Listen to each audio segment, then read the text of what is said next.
1. Sometime, about 20 years ago, I was hired on as a GM at a new pizza joint. It turned out to basically be a huge scam the owner was trying to pull, hoping it would fail quickly and he could collect insurance or something, and he probably hired me as I was the youngest applicant. Unfortunately for him, after he hired a couple of other employees at his standard, he left the rest to me, along with a computer that he didn't think worked that had been left behind by the last restaurant that had been there. It worked, and within a day I was able to pull up already set up spreadsheets for calculating food costs, etc.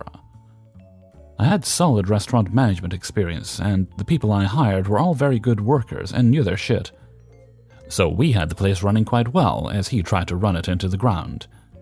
The most memorable employee he hired was Kevin, the delivery driver. I truly believe he hired a GM who would go along with his way of running the business, which included taking cash out of the drawer randomly without it being recorded and dated. I made sure to keep the records. That he and Kevin and his other hires, mostly Kevin's as well, but this one was King Kevin, could have made this crash and burn spectacularly within the first 2 months. Anyway, onto the Kevin stories. Kevin and basic food handling.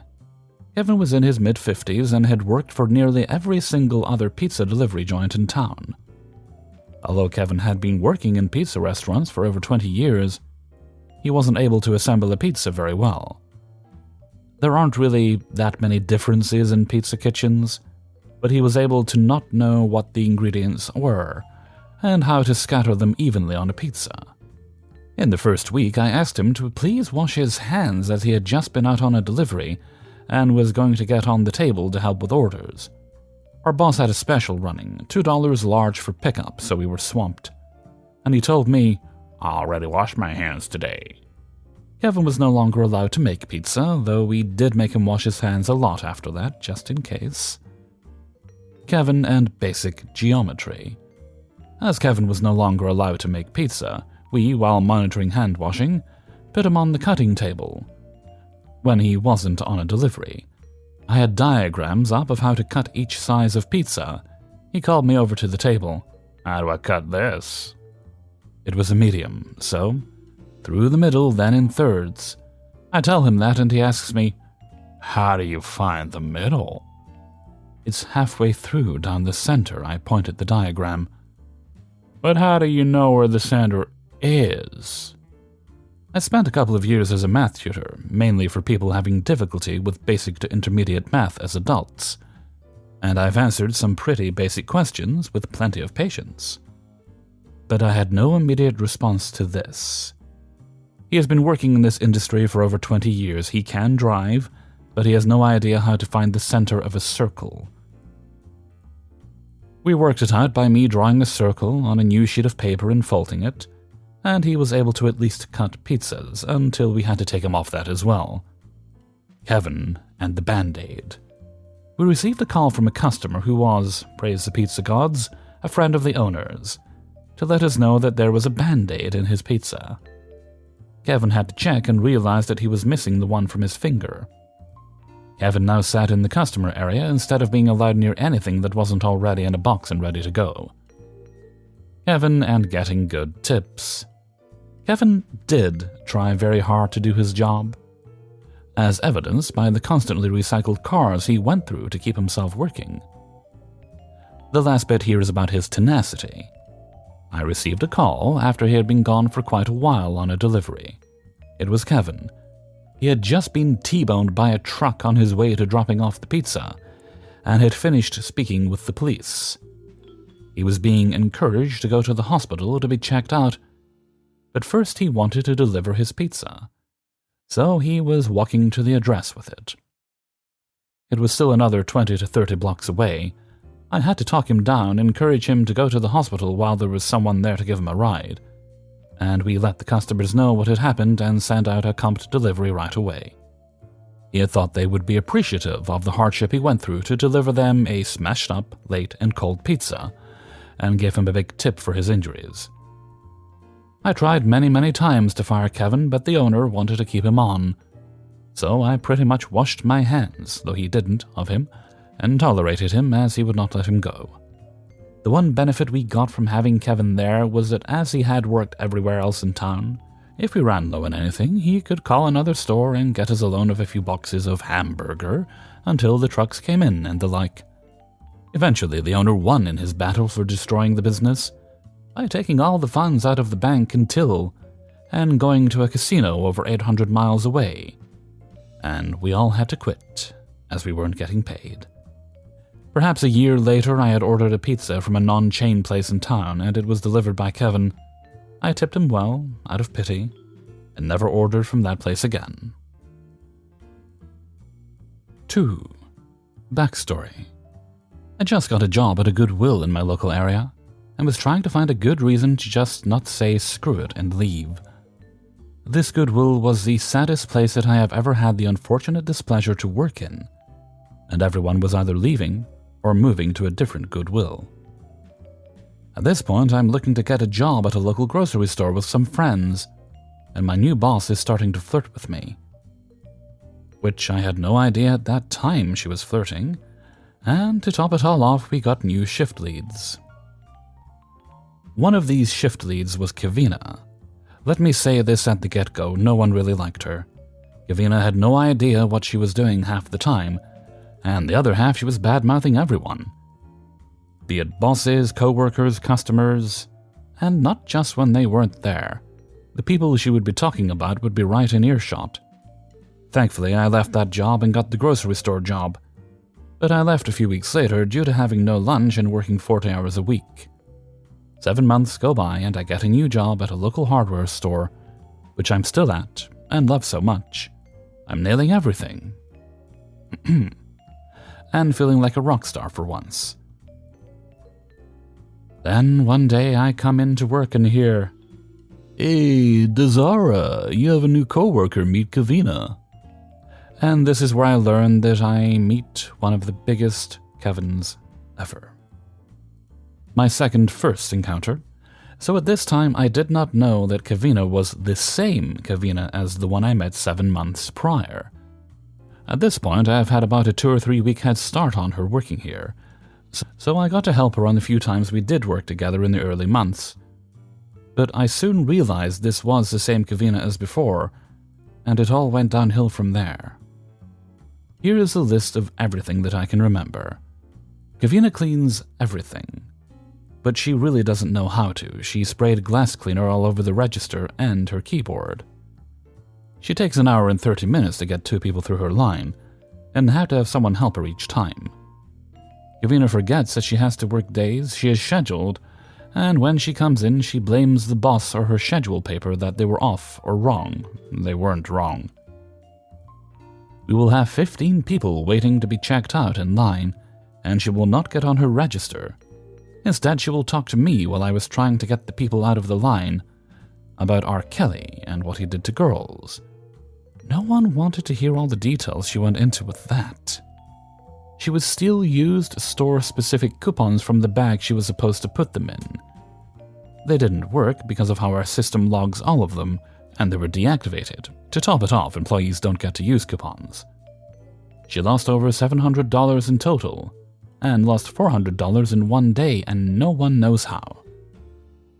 Buy salt and vinegar pretzels, and then proceeds to say that she hated the dill pickle pretzels because they were too salty and vinegary. Even after I told her she got the salt and vinegar pretzels, not the dill, and showed her the receipt, she said she didn't and that the register was lying. I had to teach her how to do everything on her register, not just once, but every time she got a new person in line. She said that no one told her how to do these things, even though I and many others showed her multiple times in a single day. She would cuss out customers on a regular basis, as they were still in her line.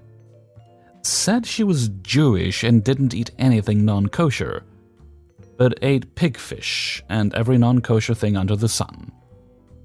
She said she was non-kosher, but it didn't have any kosher salt. I'm still working through that one. She goes on, 10 minutes, then falls asleep and has to get sent home. She later leaves everything at work, her phone, wallet, keys, etc., and we had no idea where she went. She is 40 years old and says she is happy to see that her newborn grandkids will get to see the year 3000. She thinks that when 2099 is up, it jumps to 3000. She has wound up going to the wrong store about 3 times to start her workday. She said that she put it in her GPS and it took her to the wrong store. Mind you, she lives a mile from the job. Kevina leaves the register for 15 to 30 minutes at a time to look around the store, then tries to check herself out at the register while people are waiting in her line. She was planning to take the week off, but didn't want to fill out the form to do so. She told everyone she was taking off, including the bosses, after the schedule was already made. They told her that she couldn't, so what does she do? Calls in on the days and says she was going to take off, then assumed that she didn't need to call anymore, because we should know. Wants to be a full-time cashier, but is already trying to leave early. She says that, "I'm the best worker they got here, so they should make me full-time," while also saying, "I should be able to leave any time I like because I do the most work here." Right now she has taken off, again, and not showed back up. She hasn't called in or anything, and we think she's finally gone. This is the short list of what she has done, and I hope she doesn't come back. Even if it was a good laugh while it lasted, and yes, I know she should have been fired a long time ago. My bosses are super nice, and didn't want to fire someone, especially being so close to Christmas and all. Wherever she is, I just hope that the people that have to deal with her have some better stories. 3. Ladies and gentlemen, strap in for a ride. What you are about to hear is my everyday life pulled together into a few situations. Note that this is a daily occurrence. The lack of intelligence in the stories below happens every day, multiple times a day. These stories feature me and my significant other. Now, I love my significant other to death. I'd do anything for her and vice versa. But you know those videos of dogs or cats sticking their heads into plastic bags and then being confused as to why their world is gone now? They're cute and all, but you can't help but think, that's stupid as hell. Why would it do that? Of course, sometimes mistakes can be made. Trial and error is a working concept. But the integral part for that to work is the part where one learns from their mistakes. My significant other doesn't get that part. Starting off mildly. This story takes place at a train station. We are waiting for the train with a few minutes remaining, and suddenly she says she needs to pee. Nothing out of the ordinary.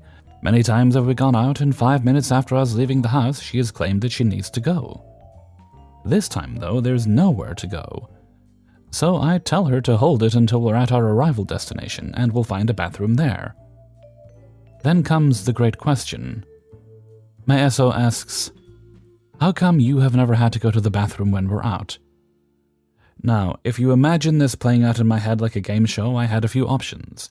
I could have claimed that I always go to the bathroom beforehand. Could have said that I've got a big bladder. Could have said that I avoid drinking a lot of water. Instead, as my humorous brain activated, I decided to go with, well, you've got a bladder inside your stomach being pushed from all sides. Guys store their pee in the balls. Listeners of this post, I cannot explain the expression on her face. It's as if a light bulb as bright as the sun itself went above their head. That makes so much sense, she said, with huge bewilderment. She began explaining different scenarios in which that made sense, that it's like having 2 bladders without any pressure on them. I was laughing so hard my upper body was flailing back and forth. For about 5 minutes I pondered whether I should tell her the truth, but I figured it's better for me to get flack for making her believe that, rather than at some point admitting that she, as a 20-year-old, honestly believed that guys store pee in their balls. Of course, the above might not be as telling as it should. It might have been my ironic, hard-to-discern whether I'm serious side that was talking, so I chalked it off as me being a good salesman. Another night, a few days after the pee in the balls incident, we were laying in bed watching funny clips. In this particular clip, you can see the couple move a lawn chair, and they get scared of something, a frog apparently, and they run inside together with their pet. As soon as they disappear and you see the little dog run, SO says, "That's not a frog, that's a chicken." What? It's not a frog. And where's the damn chicken? We paused the video, played it back, and I was still confused. I asked, "What do you mean?" "Well, it's obviously a chicken. Frogs aren't that big or hairy." She says as she points to the dog running off screen. Cue repeat laughter from the first story. And through my fits of laughter, I managed to tell her that wasn't neither a frog nor a chicken. "Cat," she said. Now, we were watching this on a phone screen, so of course that might have been the reason as to why she mistook the frog for a chicken, and then a cat. A few months go by with smaller incidents that aren't worth mentioning to set up this next story. A few days before this next incident, I ordered a package that I was eagerly awaiting. My SO knew about this beforehand, and it's not uncommon for us to tell the other to pick up packages for the other in case one of us is at work. So this particular day, a Tuesday, I go to work, come back home from work, and get sad because I didn't get the package. Oh well. She's on comms with her friends, so she mutes and talks to me for a bit, asking me how my day went, etc. At one point in the conversation it goes like this. "Hey, are you off tomorrow?" "Yeah, why?" "I was wondering in case my package shows up." "What, aren't you off tomorrow?" "Why would I be? I have work to do." "What, since when are you working Sundays?" It's Wednesday tomorrow." "What? I thought today was Saturday." "So where did you think I was all day?" "I don't know." Listeners, I'm sure you've all forgotten what day it is. Maybe not on this scale, maybe worse. So far, if you're not convinced by these stories, this next and last one won't fail you. 2 days after the Saturday incident, I was at work when I received a good morning text from my significant other. Nothing unusual. We go about having the same conversation as every other day. Cut to 20 minutes later, after a brief pause from all the messages, I get another text from her saying, "I am so done with myself." Uh-oh. What happened this time? I asked, knowing that this can't be good. I went to the bathroom and have been trying to flush the toilet for the past minute or so. But I couldn't stop wondering why the light kept turning off and on. At this point, my last remaining brain cells have started a pit fight. If this was any one of my mates, I would be 100% that they were fucking with me. But this was my Kavina. I knew that she 100% stood in the bathroom, flicking the light switch, trying to flush the toilet for a solid minute or so before realizing her mistake. My sanity is gone, my brain cells have migrated, and I'm starting to fear her Kavinity is going to spread to me. Help! 4. So I worked this summer as a waiter, and the place I worked was quite understaffed. So I told them about this guy that was interested. I knew Kevin from high school, but never got close to him, so I really didn't know how he really was as a person. But after I found the Kevin subreddit, oh boy, he sure fits the label of Kevin perfectly. The first day of work, he appears with clothing that looks like someone who works on a warehouse or construction. Not exactly proper attire for serving tables. Note, on this bar we don't have a uniform, so we use our own clothes. He also made mistakes like not making coffee properly, or was kinda rude and lazy, but we gave him slack, since it's perfectly normal for an inexperienced person in this area to make some mistakes. My boss sent him home earlier, and that was that. On the second day, my boss goes to us and says that there is missing a couple of €100 from the register, and started saying that it would be discounted from the salary. We found that odd, so we asked him to check all the receipts from that day. It was found that some receipts were repeated up to 5 times when it was in fact one sale. This happened because Kevin would check the price of multiple items added up on the register in a list, and instead of deleting it, he registered this as a sale. This may not look serious, but in the country where I'm from, all the receipts once registered are saved electronically and sent straight to the finances. Meaning my boss had to pay multiple taxes on sales that were never made, putting the sales revenue of that day in the red. Kevin had been instructed not to do that, but it was like he hadn't heard. Also, he started doing whatever he felt like. The manager would ask him to be serving and cleaning a table outside. He would serve one person, or one table, and then would go back in and clean and serve other waiters' areas, while leaving the outside tables unattended. And if either I asked him for help or another waiter, he wouldn't care. He only heard from one room manager or the boss. He also sold stuff under price for the entire night, even though he checked the prices of items constantly on the register, making the mess he made even worse. Once again, he was sent home early because the bar was calm and the manager was starting to get fed up with him. When he left, he said to me, "The manager told me to leave. Are you going to be able to handle this without me here?" The nerve of this dude that did jack shit the last 2 days, put the bar in the red in sales, and me having to put up with his mess and doing most of his work saying this to me. But anyway, the rest of my day went smoothly and no more problems. On the final day, it was the final straw. He was the only one there because the other waiter was on staff that day, and we needed someone in his place. The manager came to me and said, "Tell him to go outside and only clean tables. You do all the servings. I don't want him to serve since I had lots of people complaining about him being rude and squabbling with clients for a mistake on the order, and blaming the clients instead of mending it." I told him to do this. He went on to clean a table and started taking orders and serving both inside and outside. And I had to start cleaning and serving, and it was really a handful. So I went up to him and said, "Can you clean this table that is full of trash and dirty? I have to take care of a couple of orders and have no time. Can you go there?" He agreed and went outside. 30 minutes later, I go outside and there it is, the same table I asked him to clean, still full of trash. This time I was pissed, since this was the rush hour in the bar, and leaving a table like this when there were clients coming and going is unacceptable. So I cleaned the table and I went to him with an angry tone and started talking to him. "Dude, I asked you to clean that table full of trash half an hour ago. Why did you leave it still full of trash?" "I cleaned the table, but there was only one bottle." "I meant the other table full of trash." "Which table? There isn't any table with trash." "That's because I cleaned it because you didn't do what I asked you to do." "Oh, but there was a person there, that's why I didn't clean it." "You still have to clean anyway. You never leave tables like that, not even when there are people there." "Can you speak to me like a human?" "What? I'm speaking with this tone because we must work as a team. And you like to do whatever you feel like doing. Like this, nobody does their job properly. When someone asks for help and you're free, you help them, no questions asked." "Speak to me like a human being instead. This doesn't seem like a team. It looks like you're bossing me around. Who do you think you are? You aren't my boss, so I won't take orders from you." After this, my manager put herself between us so there weren't any problems, because it looked like he wanted to beat me up. And then she said I took the right attitude because he needed to listen to one of his peers and not from the boss. He kept doing the same usual mistakes even though he was constantly warned about him, still kept mistaking on the price of the items and doing whatever he felt like. Once again, he was sent home earlier, but this time for good.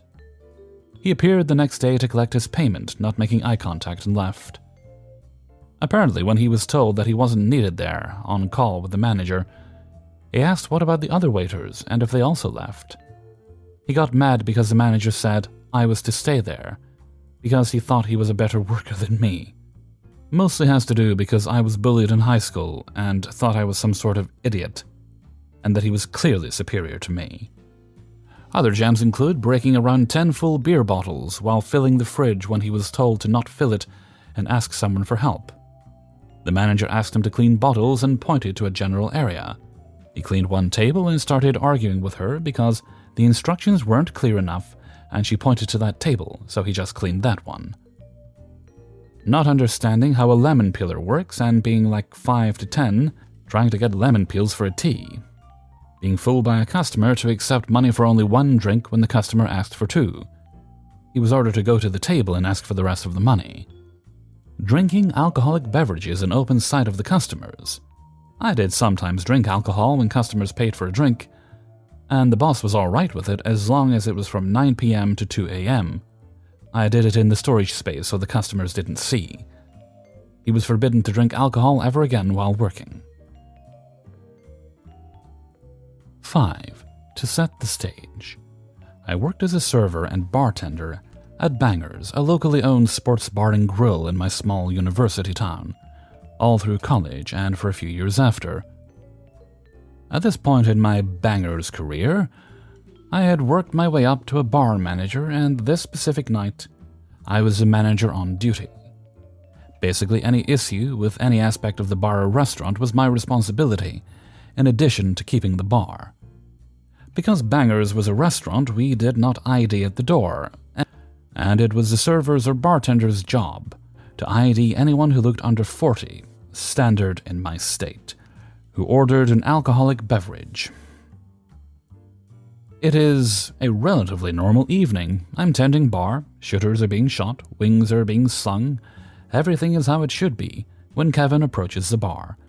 This Kevin is a scruffy-looking stoner hippie kid who is obviously a university student. You know the type. Those kids who go through a hippie phase in college. Hey there, can I get you something? Yeah, I'll have a pint of porter and 2 shots of Cuervo. Okay, sounds good. Salt and lime? I'll need your ID and the ID of whoever the other shot is for. Well, we've been here. We just closed our tab on the patio. The waitress out there already ID'd us. I actually believed this at first because I had made a few server tickets that evening with this same order. A pint of porter and 2 shots of Cuervo. Okay, I understand, but I haven't seen your IDs, so I'll still need to see it before I can serve you.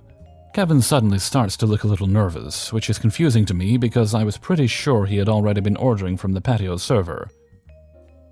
I know some folks get annoyed by the double IDing when a new tab is started, but it's generally not a big deal, and really, when you are 21 in 3 months, how do you really justify getting mad about being carded? Kevin hesitates, but does pull out his wallet and hands me his driver's license, but immediately tries to snatch it back from me.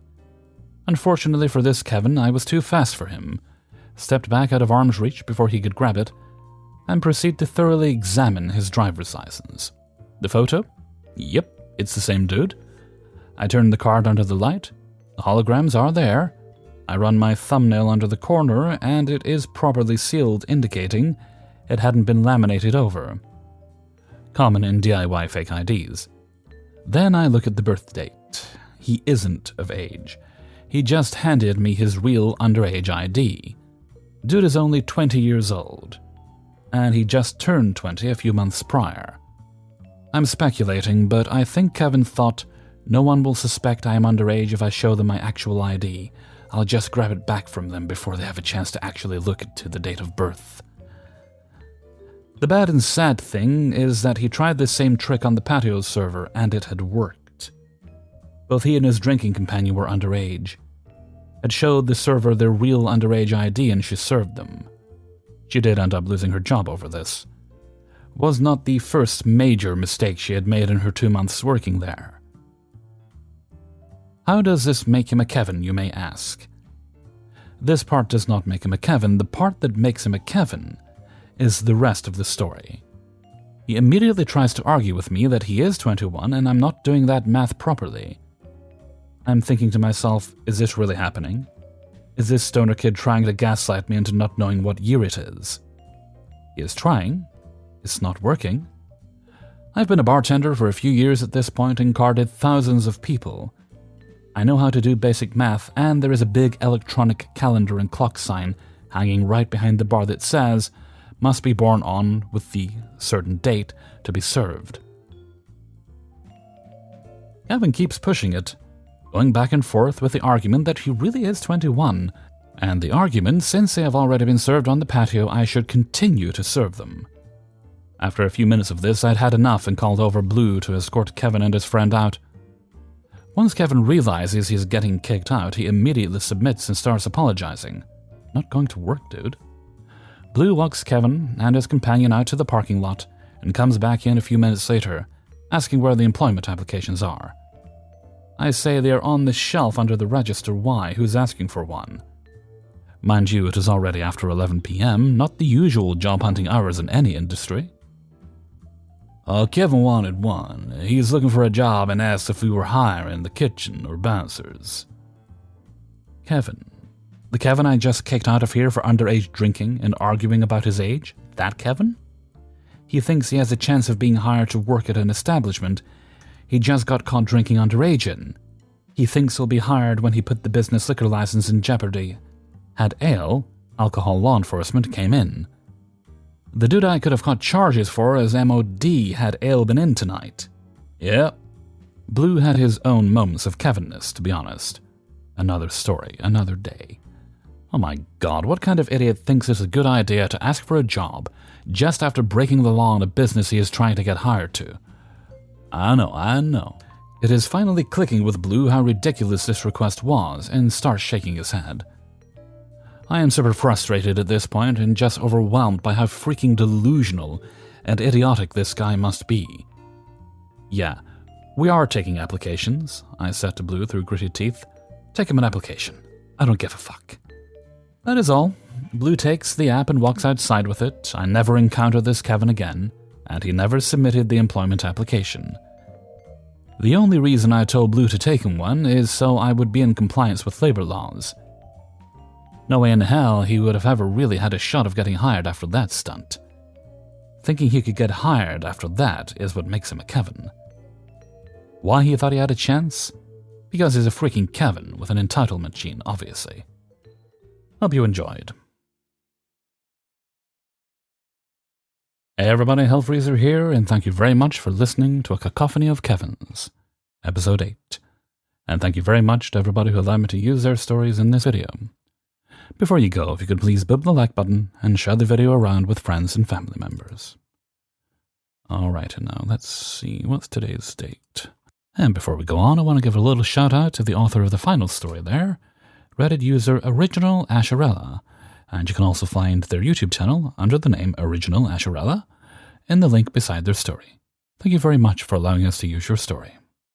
So, we're just gonna go right to Hellfreezer's question of the day. And today's question is, daytime or nighttime? Keep this one simple. Which do you prefer? Personally, I much prefer the night. Always have been a creature of the night. I just find it's quieter, it's more peaceful. Thankfully, there are generally still stores open, so I can do my grocery shopping and things. And most of my business and paying bills I can do online, so you can generally do them anytime, which makes being, enjoying the nightlife much better. By which I mean the lack of activity at night. I'm not like, ooh, going out and partying, that's not my thing. But because it's peaceful, it's more serene, I generally find. So that suits me perfectly. So let me know what you think. What's your favorite time? Daytime, nighttime? Maybe it's a secret time I've not thought of, who knows? Please do let me know what you think in a comment below. And with that, I'm going to head off for now. So until next time, thank you very much for listening, and take very good care of yourself.